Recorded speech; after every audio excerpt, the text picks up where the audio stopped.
Una agenda es un plan trazado hacia la consecución de algo, en este caso el poder. Pues bien, la agenda del Foro de Sao Paulo continuó reuniéndose desde 1990 y en mayo de 2008, por iniciativa de Hugo Chávez, se crea oficialmente una entidad llamada la UNASUR, que sería algo así como la unión de esfuerzos de izquierdas y derechas con el fin de impulsar el avance de la región e ir tomando un papel cada vez más autónomo de Estados Unidos. Suena bien, ¿verdad? Lo que no se imaginaron las derechas es que la UNASUR se volvería el centro de operaciones para financiar el proyecto de izquierdas de tomarse el poder de Sudamérica. La farsa de esta entidad se caería luego que el presidente colombiano Ernesto Samper, quien en calidad de secretario general de la UNASUR, se dedicaría más bien a defender la dictadura de Nicolás Maduro, justificándola continuamente y a favorecer abiertamente los intereses de las izquierdas en cada país. Miremos el siguiente panorama favorable al Foro de Sao Paulo. Hugo Chávez llega al poder en Venezuela, Lula da Silva en Brasil, Evo Morales, Bolivia, Rafael Correa, Ecuador, Fernando Lugo, Paraguay, Alan García, Perú, Pepe Mujica en Uruguay, los Kirchner en Argentina y Michelle Bachelet en Chile. La agenda del foro iba marchando bien. Hasta el 2010, el único país de Sudamérica con un presidente de supuesta derecha era Colombia. Pero en los años siguientes viene la decadencia de la dichosa agenda. Entre la muerte de Hugo Chávez, 2013, donde se agudiza la crisis de Venezuela, la muerte de Fidel Castro, 2016, los escándalos de Correa en Ecuador, Lula da Silva es capturado en Brasil, Evo Morales fue desatornillado del poder en Bolivia, la caída de la UNASUR con el retiro de Colombia, Perú, Chile y Ecuador. Todos estos sucesos cambian el mapa político en la región hacia la derecha. Esto provoca la reacción de las izquierdas y fundan como respuesta el Grupo de Puebla en julio del 2019. Como cofundadores estuvieron por Colombia Ernesto Samper, Iván Cepeda, Clara López. También como cofundador aparece Rafael Correa, o sea, los mismos del Foro de Sao Paulo, a excepción de los fallecidos Hugo Chávez y Fidel Castro. Se reúnen y fijan una nueva agenda con el fin de lavarle la cara al Foro de Sao Paulo salpicada de corrupción, recuperar el poder creando caos social, para luego mostrarse como solución a ese caos que ellos mismos provocaron con la idea del cambio. Las derechas por su parte se reunieron en el llamado Grupo de Lima en septiembre de 2019, convocada y liderada por, escúcheme bien porque estos eventos nos ayudan a entender la situación actual de la región. 3 países convocaron y lideraron al Grupo de Lima: Perú, Chile y Colombia, donde se hace una durísima declaración contra la dictadura de Venezuela y un llamado al restablecimiento de su democracia. Un mes más tarde comienza el caos. En octubre de 2019, protestas feroces en Ecuador. En paralelo, o sea, en ese mismo mes, protestas feroces en Chile. Es atacado el metro de Santiago hasta dejarlo en cenizas. Un mes después, 21 de noviembre, protestas feroces en Colombia. Queman CAI de policías y el sistema de transporte Transmilenio fue afectado un 76%. Unos meses después, protestas feroces en Perú. 3 presidentes en casi 2 semanas son tumbados. Resultado después del colapso regional. En Chile, sube al poder el comunista confeso Gabriel Boric, como el cambio. En Perú, sube al poder el socialista Pedro Castillo, como el cambio. En Colombia sube al poder Gustavo Petro, como el cambio. Y más reciente, en Brasil sube al poder Lula da Silva, con la narrativa del cambio.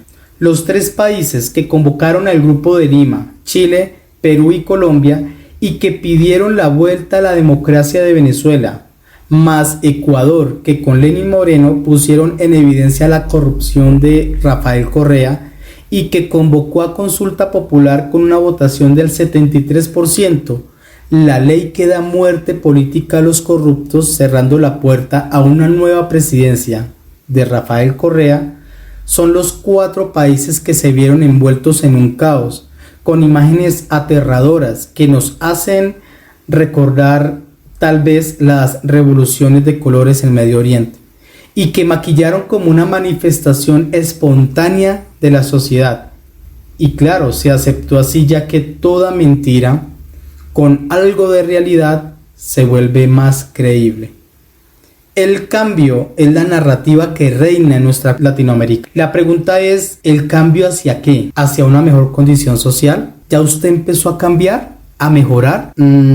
¿O el cambio no será a empeorar? ¿Sí sabe usted que los que votaron por el cambio en Chile están arrepentidos? El que habló del cambio en Perú tiene a ese país en caos y zozobra social. ¿Sabe usted que Argentina tiene una deuda impagable a 75 años con el Fondo Monetario Internacional? En Colombia tenemos una volatilidad económica crítica por la inseguridad política. Es decir, cada vez que el presidente habla, crea más dudas que certezas con sus políticas, y eso causa desconfianza en la reinversión o nuevas inversiones de capitales. Y según los expertos, esta situación de inseguridad política es la antesala del tan temido traslado de capitales.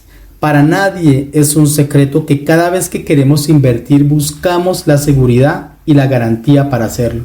Así que es posible que en nuestro país vaya a ocurrir o esté ocurriendo el fenómeno llamado fuga de capitales, como está ocurriendo en Argentina y Chile.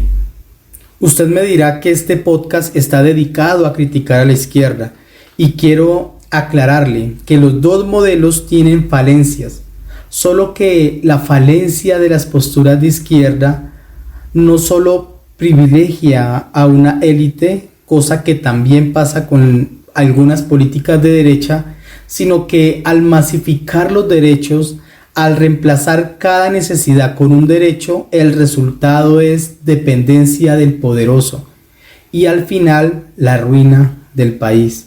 Hayek les llegó a decir en su tiempo a los socialistas: si usted supiera de economía, dejaría de ser socialista. Tenemos un desnivel en las posturas políticas que crean un hartazgo social. Por un lado, todo lo vuelven deberes, deberes y más deberes. Por otro lado, derechos, derechos y más derechos, mientras que sus caudillos políticos gozan de privilegios, privilegios y más privilegios. Bajo estos ambientes de izquierdas y derechas es que se ha generado el incierto panorama regional en el que nos encontramos. Creyentes, no es tan difícil tener un diagnóstico sobre el momento político en nuestro país si se hace con contexto. Alguien con un mínimo de coherencia sabe que el nivel de corrupción es alto. La ausencia del Estado en regiones marginadas es real, y peor aún, que la justicia está ausente.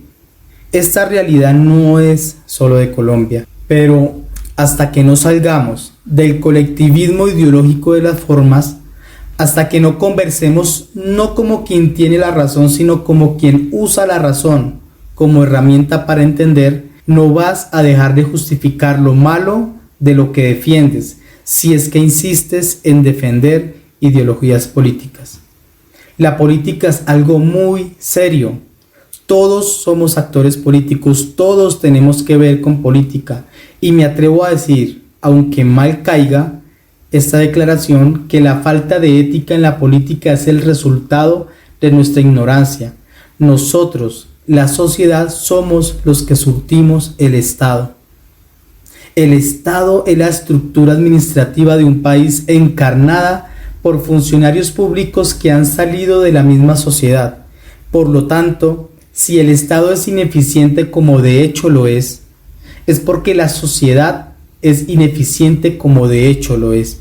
Ese idealismo de subir al poder a un superhombre que nos salve del sistema, de lo establecido, del status quo, es el efecto de estar excusándonos constantemente, evadiendo responsabilidades, romantizando los errores. Es buscar al final a alguien que nos salve de nosotros mismos.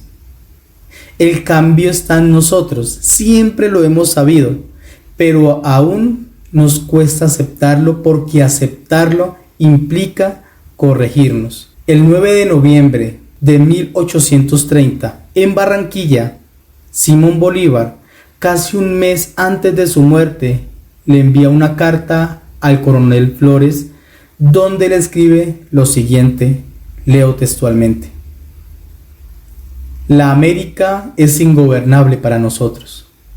El que sirve una revolución ara en el mar. La única cosa que se puede hacer en América es emigrar.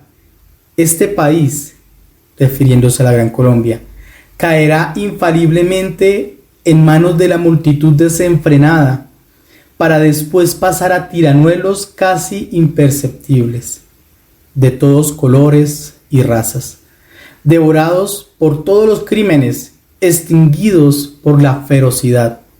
Los europeos ya no se dignarán a conquistarnos.